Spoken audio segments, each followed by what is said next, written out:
¿Qué tal? Buenas noches, bienvenidos a este nuevo programa saludable. Hoy tenemos un invitado de lujo realmente, el doctor Ricardo Iglesias, un prestigiosísimo médico cardiólogo de la ciudad de Buenos Aires, uno de los jefes de cardiología del Sanatorio Mitre, expresidente de la Sociedad Argentina de Cardiología, un médico de investigación de reconocimiento nacional e internacional. El tema a tratar serán factores de riesgo y qué impacto tienen en la enfermedad cardiovascular.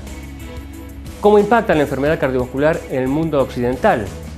Las distintas formas de expresión de esta enfermedad y la importancia del control de cada uno de estos factores de riesgo. Acompáñenme a este nuevo programa saludable. Bueno, Ricardo, gracias por la visita a nuestro programa. Bienvenido a San Luis otra vez más, es un placer tenerte acá. Y quiero que le comentemos a la gente sobre cosas muy importantes que es importante tener en cuenta, como los factores de riesgos, cómo impactan en la enfermedad cardiovascular. Me gustaría que le contara a la gente qué incidencia tiene la enfermedad cardiovascular en el mundo y cuáles son los factores que predisponen a que esta incidencia sea tan alta. Bueno, antes que nada, gracias a vos, Jorge, por dejarme dar mi palabra saludable. Eso me parece que siempre se agradece, y la posibilidad de estar en contacto con tu público, con tu gente. El primer punto lo tomaría: ¿qué impacto tiene la enfermedad cardiovascular? Es la primera causa de muerte en el mundo, en Argentina también. En Argentina se mueren todos los años 250 argentinos cada 100.000, es una forma de medir. Cada 100.000 habitantes, 250 se mueren del corazón, del cerebro. Y de todos los cánceres no llegan a 150. Fíjense ustedes que uno le tiene tanto temor al cáncer, pero lo que nos mata a los argentinos son los problemas vasculares. Accidentes cerebrovasculares, enfermedades coronarias, enfermedades renales por la circulación, amputación de las piernas por problemas circulatorios. Y cuando uno analiza por qué se genera esto, y es por un estilo de vida.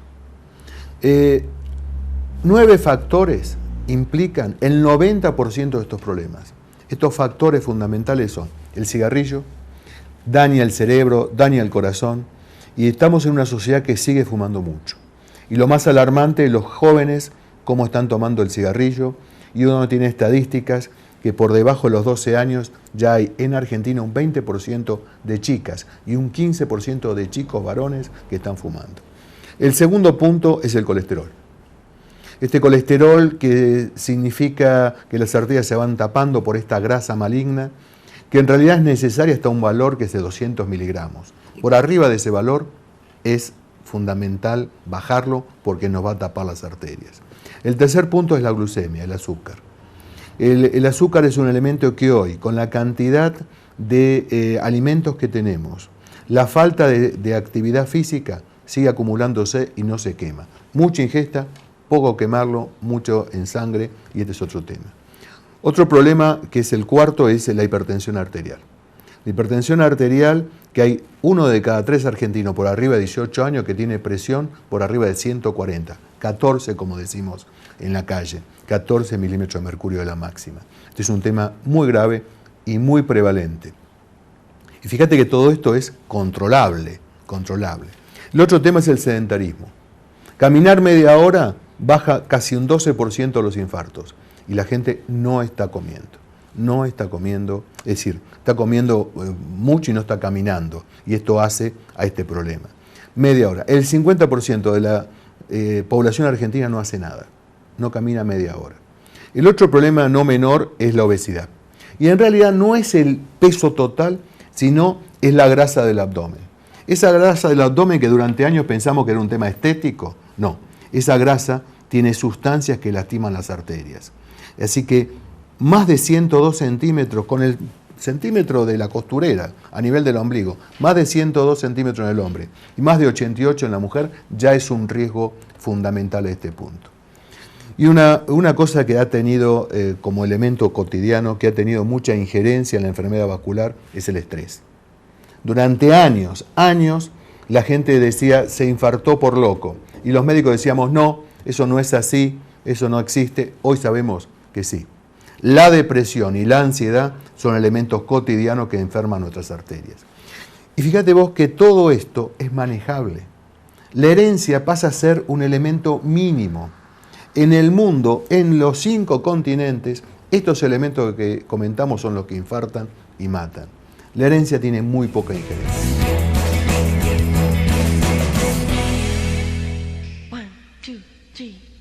Baby, love never felt so good, and the night is gonna be just fine.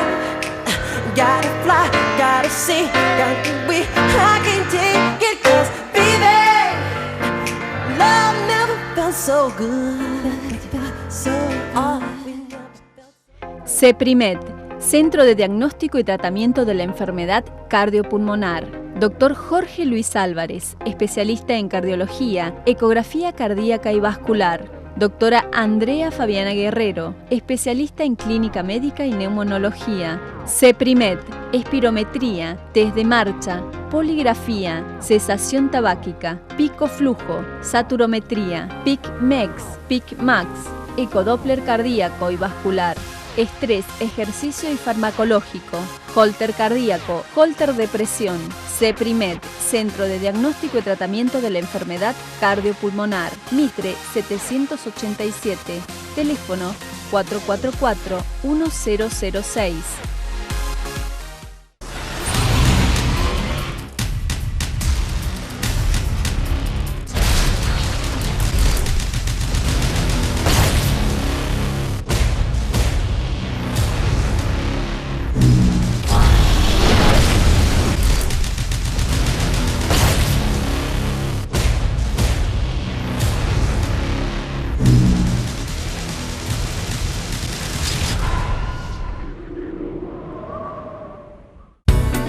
Le recordamos los lugares habilitados para abonar su factura.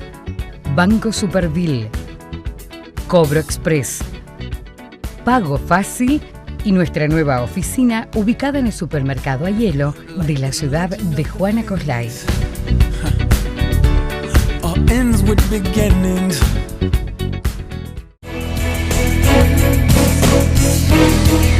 Cada factor de riesgo es exponencial. Si uno tiene todos los factores de riesgo que nombramos juntos, inclusive el estrés, tiene 333 veces más posibilidad de infartarse de acá a un año. Es decir, no son 9 veces, sino 333. Esto es muy importante.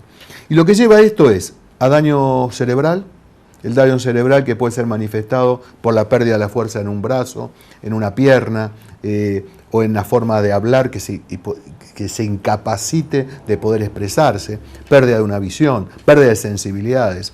A nivel cardíaco, con infartos, con deterioro del músculo, infartos que la falta de circulación en el músculo cardíaco que se pierde y ese corazón ya también no tiene la capacidad de eyección, de salida de la sangre y eso lleva a daño y la muerte súbita.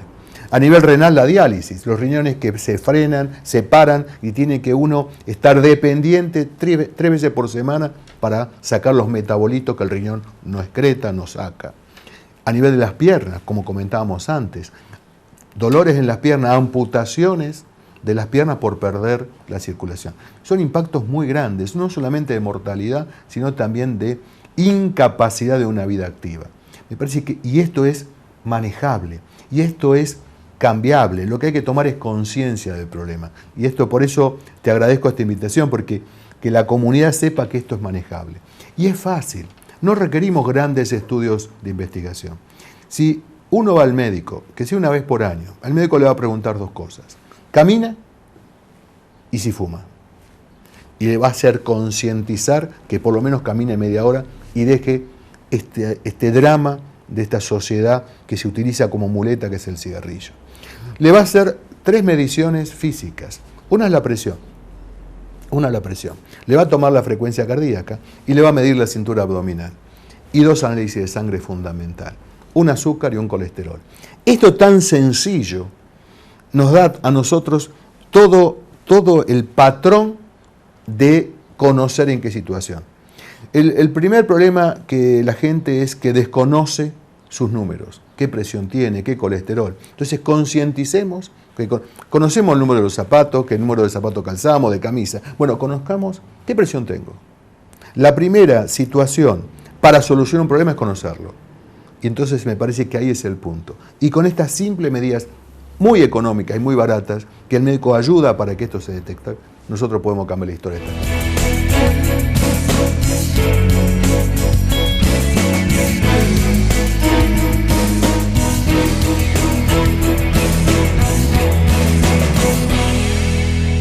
Cada vez se viene hablando más a partir de la puesta en escena de Facundo Manes en el mundo científico y la exposición de la relación cerebro-corazón. Realmente la gente tiene que entender que esto es lo que se afecta, básicamente, que hay una relación directa y de acuerdo al control de todo esto que vos acabas de explicar, uno impacta sobre otro y puede haber, de acuerdo a lo que hagamos bien, un beneficio enorme para ambos órganos o un daño enorme para ambos órganos dependiendo de lo que hagamos bien o hagamos mal. Sí, absolutamente, absolutamente. Digamos, las arterias están en todo el organismo. Son muchos kilómetros de arterias que van llegando a los lugares más pequeñitos de nuestra célula cerebral y cardíaca. Y todo lo que puede afectar, que son los mismos factores que afectan al corazón, afectan al cerebro. Y hay uno fundamental que yo comenté al pasar recién, que es todos los temas afectivos. Esto tiene que ver, siempre se pensó que el corazón era el centro de los afectos, pero en realidad es el cerebro. Es decir, hay muchísimas demostraciones comunitarias de cómo un impacto social de estrés puede infartar, por ejemplo. Eso ocurrió en el Campeonato Mundial de Fútbol, cuando en el año 2006 está publicado. Los alemanes, cada vez que jugaba Alemania, se infartaban 7 u 8 veces. Los americanos, cuando cayeron las Torres Gemelas, 11 veces más. En las crisis económicas que afectaron a Argentina allá por los años 2000, infartaron más al argentino. Obviamente hay toda una serie de situaciones emotivas, depresión, que la depresión no es llorar, la depresión por ahí es astenia sexual, cambios de peso, cansancio al levantarse, toda una serie de cosas. Eso hay que mirarlo, porque eso también infarta, porque hay una relación estrecha entre emociones, cerebro y corazón. Y uno puede ser por depresión o por estrés agudo, separaciones, pérdidas, divorcios, generan este tipo de estrés, inestabilidad laboral. ¿Y cuál es la recomendación? Primero, unirse a los afectos. Cuando uno nota que está bajo un gran estrés, cuando uno nota que está con una gran depresión, unirse a los afectos. Los amigos, la familia, eso da una potencia para poder zafar de estas circunstancias.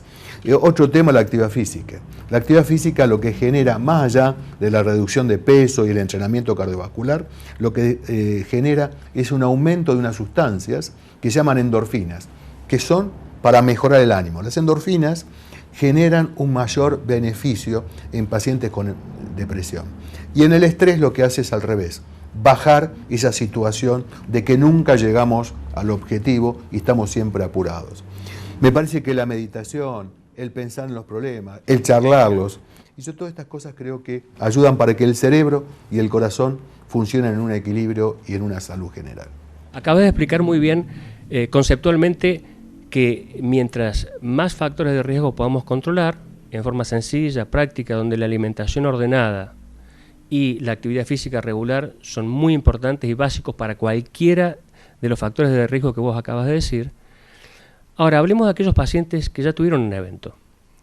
Le tuvieron que colocar un stent, sin infarto, o si se infartó, o tenía las arterias enfermas y le tuvieron que hacer bypass, o tuvo un accidente cerebrovascular y se recuperó, parcial o totalmente, pero se recuperó. El hecho de que hayan pasado por estas situaciones, solamente tomar las pastillas que haya que tomar no sirve. Tenemos que cambiar hábitos y controlar todo esto que dijimos, porque si no la enfermedad sigue activa. Alguien se infartó o hizo un accidente vascular por un estilo de vida. Por comer mucha sal. La sal, el argentino en general es muy salero, de toda la tradición italiana y española. Si podemos bajar la sal, por comer en demasiado o comer cosas sin buena calidad. Esos temas se tienen que perpetuar cuando más todavía y más potentemente en aquel que ya tuvo un evento. porque ese estilo de vida lo llevó a un problema. Evidentemente tiene que modificarse en horario de descanso, en actividad física, en cambiar la rutina de algunos temas que son enfermizos o laborales o familiares. Hay que salir de ese núcleo. Eso por un lado. Y por otro lado tocaste un tema, hoy las pastillas, como decías vos, cambiaron la historia natural de estas enfermedades, pero hay que tomarlas. Lamentablemente la gente cree que ya le bajó el colesterol y hay que dejarlas. La gente cree que bajó la presión y hay que dejarlas. Y esto es un error conceptual. Hay que tomarlas y muchas de estas es por vida, y olvidarse de las complicaciones, porque en realidad los efectos colaterales son mínimos. Quizás las pastillas más criticables son las estatinas, que han cambiado la historia de la enfermedad vascular, tanto cerebral como coronaria. Porque comentaste antes lo que es la inflamación. Todos estos factores de riesgo inflaman las arterias. Y justamente la estatina, aparte de bajar el colesterol, lo que está haciendo es desinflamar las arterias. Y hay toda una creencia popular equivocada que le va a hacer mal o al hígado o al músculo o que le va a dar cáncer. Eso es lo más errado y es una fantasía que no coincide con la realidad. Estas pastillas en gente en muy poco porcentaje, que no llega al 1%, tiene este problema. El tema es la adherencia. La gente tiene que aceptar, más en prevención secundaria, que esto tiene que seguir por vida. Con mayor dosis, menor dosis, eso lo va a determinar su estilo de vida y su médico. Pero no dejar las pastillas. Son fundamentales para el pronóstico y, como comentaste vos, cambiar la cabeza en cuanto que, como fue en su vida, le está pasando factura, que no vuelva otra factura a pasar, cambiemos como tenemos que vivir. O sea, la gente tiene que entender que el hecho de tomar la pastilla para el colesterol, en este caso puntual, tomar la pastilla para el colesterol, va más allá. El hecho de controlar el colesterol es muy importante, pero todos los beneficios a mediano y largo plazo que tiene esta pastilla, estamos hablando de evitar un nuevo evento cardiovascular, ya sea cardíaco o neurovascular. En definitiva, de eso es lo que estamos hablando, o sea, más allá de bajar el colesterol. Absolutamente.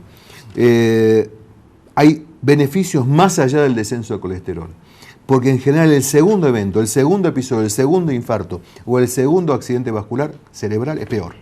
Las secuelas son peores. Yo creo que aquel que está tomando pastillas para estas enfermedades vasculares tiene que concientizarse. Primero, no tener miedo. Y si hay algún temor, no abandonarla, sino hablarlo con el médico. El médico es el arma. Doctor viene de docere, docencia. Va a ser la mejor herramienta para sacarle los miedos. Lo que mata muchas veces no es la humedad, sino son los miedos.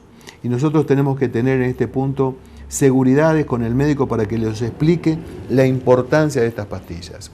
Y por supuesto que a veces hay problemas, situaciones económicas y demás, pero en general los abandonos no tienen que ver por un tema económico, tienen que ver por un tema de ya sentirse bien, ya superé, ya pasó. Me parece que esto, nunca me voy a cansar de insistir en lo que se llama adherencia, tomar esto para toda la vida, tanto el cambio de vida, de hábito de vida, como la medicación.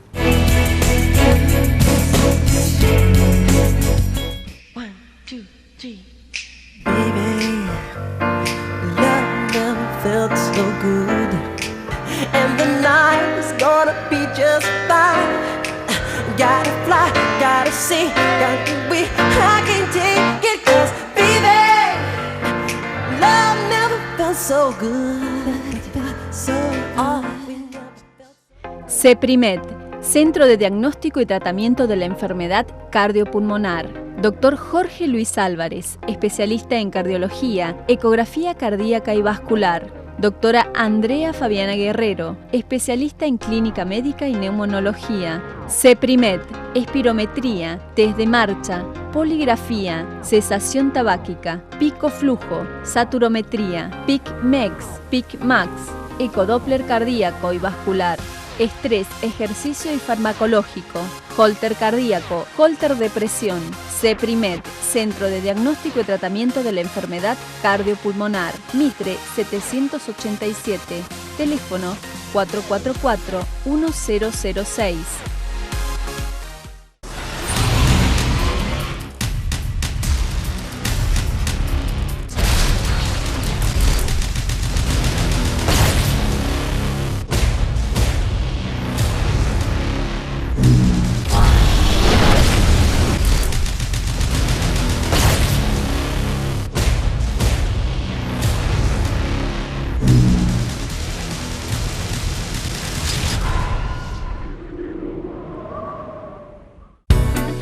Le recordamos los lugares habilitados para abonar su factura.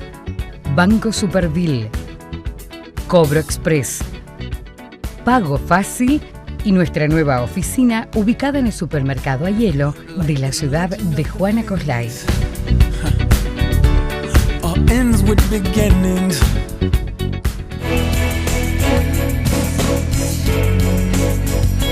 Generalmente los órganos más afectados son el cerebro o el corazón.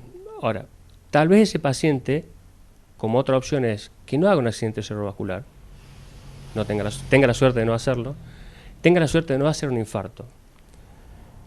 Pero esa enfermedad va a hacer daño de alguna forma y potencialmente ese individuo que no tuvo un infarto grande o un infarto en el corazón, pero sí tiene altas chances de tener un proceso de demencia senil a mediano o largo plazo, si esto tampoco lo controla. Es otra forma de expresión de la misma enfermedad. Sí, mira, este es un tema interesante, Jorge. Digamos, durante muchos años los médicos asustamos mucho y a veces los temores de la gente es por culpa nuestra. Porque nosotros hablamos de muerte, hablamos de infarto y demás, y en realidad la palabra prevención significa adelantarse. Y nosotros nos adelantamos a la muerte, pero en realidad lo peor no es justamente la muerte. Porque mucha gente dice, prefiero morirme a tener esto, o a un ACV o un accidente cerebrovascular. Acá lo que uno tiene que adelantarse es a la calidad de vida en el futuro. Para que lleguemos a los 70, 75, 80 años, independientes, es decir, libres, con movilidad y con la lucidez necesaria para reconocer nuestros afectos. Esto es lo que tenemos que hacerle hoy, inculcar a la gente. Ya no el temor a la muerte, el temor a llegar a los 70, 80 años dependiendo de alguien o realmente no viviendo lo que es la vida, que es sentir, moverse y gozar. Me parece que este es un punto fundamental. La gente tiene que entender de la calidad más que si esto nos va a matar o nos va a dejar una secuela. Y creo que ahí muchas veces fue un error nuestro como médicos que asustamos, y yo creo que hoy asusta más, tener una demencia, ser un ente que estamos... Mirá, justamente esto. Las mujeres argentinas y del mundo se mueren del corazón cuando todo el mundo piensa que se mueren de temas ginecológicos, se mueren del corazón. Y se infartan por dos grandes motivos. Uno son los maridos, la primera causa. Y la segunda es cuidar a un tercero. Fíjate, nosotros somos las causas de la muerte muchas veces de nuestras mujeres a niveles marital o por tener que cuidar al padre, al suegro, al abuelo. Y esto es un tema. Eso es estresante porque todos los días, sin ningún tipo de horizonte o de esperanza, estamos cuidando. Eso es estresante. Y yo creo que lo tocaste. Muy bien, cuidémonos para ser sanos en todo sentido e independientes. Vamos a desmitificar o no, veremos qué me contestás vos, con el tema de yo tomo la aspirina todos los días para evitar tener un problema del corazón. ¿Dónde estamos parados con eso? Bueno, esto es un tema complejo. Tema complejo porque está tan asentado en la comunidad y hay tanta medicina a veces basada en utopías o en creencias o en fantasías. En un paciente que tuvo un evento, que es decir, un evento decimos un accidente cerebrovascular, problema circulatorio en el riñón, en las piernas, o un infarto, tiene que tomar su aspirina de baja cantidad, de bajos miligramos, que son las que se pueden vender inclusive en cualquier farmacia, que es la que toman los niños, 100 miligramos por día es suficiente, eso seguro. Ahora, vamos al otro extremo, que es lo que todo el mundo está tomando, es que son aparentemente sanos, bueno, no tienen que tomar aspirina. En prevención primaria, paciente que nunca tuvo eventos, no tiene que tomar aspirina. No tiene que tomar aspirina. Es peor el riesgo de sangrado digestivo anual que el beneficio vascular. Repito, enfermos cardíacos, cerebrales, siempre hay que tomar su aspirina diaria. Pacientes que nunca tuvieron un problema vascular, no tiene indicación. Excepcionalmente, algunos casos, pero en general, no tomar aspirina. El 85% de la sal que ingresa al organismo tiene que ver con la alimentación, no con la sal que le tiene. Entonces, el tema es ese, tener en cuenta que la alimentación que básicamente hoy se dispone cuando uno entra al supermercado o los insumos que compra para la alimentación diaria tiene alta incidencia o altas concentraciones en sodio, o sea, sal, y eso es mucho más impactante que eventualmente la sal que le puede echar, que de hecho hay una encuesta que ya el 33% le agrega sin probarle la sal antes de arrancar, ¿no? Mira, Jorge, esto es así como dijiste, el comentario lo hiciste vos, estoy de acuerdo. La mayoría de la sal es en los productos manufacturados. Y hay paradojas en Argentina. Por ejemplo, la gente no le tiene miedo a los snacks y le tiene miedo al agua a la sal que va con el agua, que es insignificante.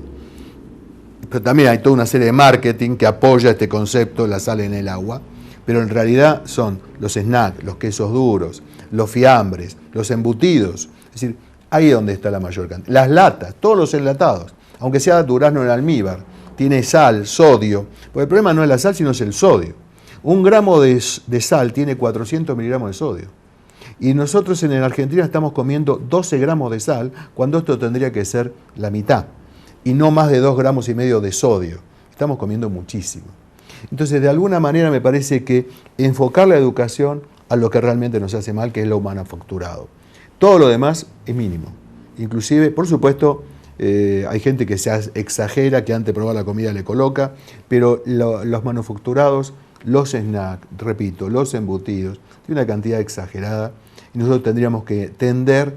Si nosotros bajamos 3 gramos de sal por día, tendríamos en Argentina 20.000 muertos menos por año, que es un número, entre accidentes cerebrovasculares, muertos e infartos, es un número, muchísimo. Y esto ya no hablemos del costo biológico, sino también del costo económico de una sociedad que tiene que poner el dinero no en curar las secuelas, sino en prevenir este problema.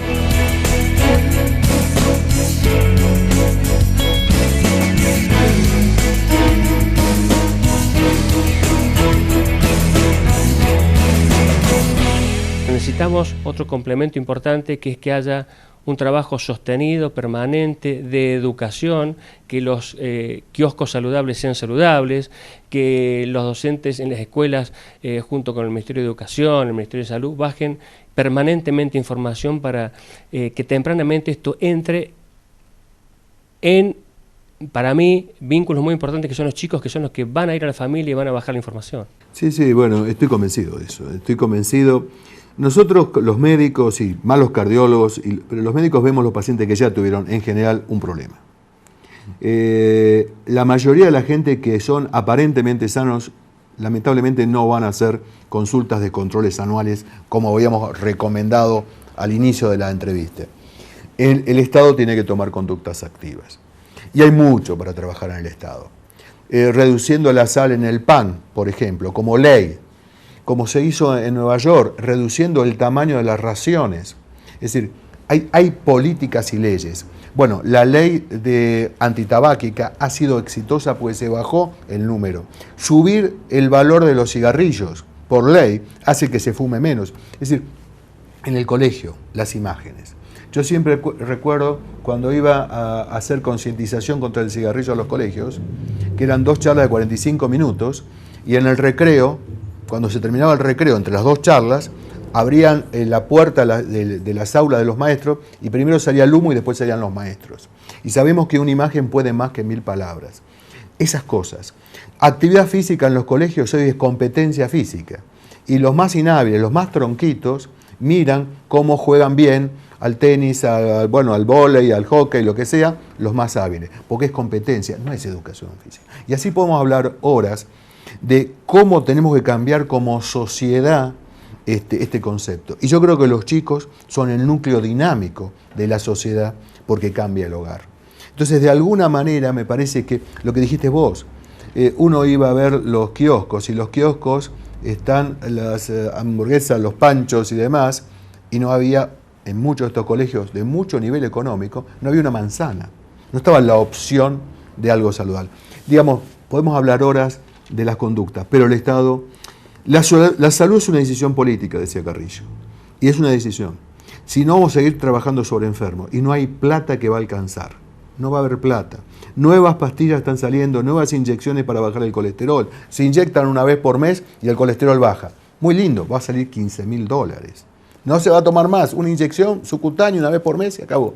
Pero esta no es la solución. No hay pastillas mágicas. La solución es trabajar cotidianamente contra el cigarrillo, con una alimentación, buscar espacios en los trabajos para que la gente tenga una bicicleta fija, tener en los lugares de trabajo por ahí una ducha, para que la gente venga en bicicleta. Digamos, doy ejemplos que se puede hacer, no es algo, y vamos a ahorrarnos mucho dinero y mucha salud. Y una comunidad sana es un país sano, y esto todo el mundo crece con libertad.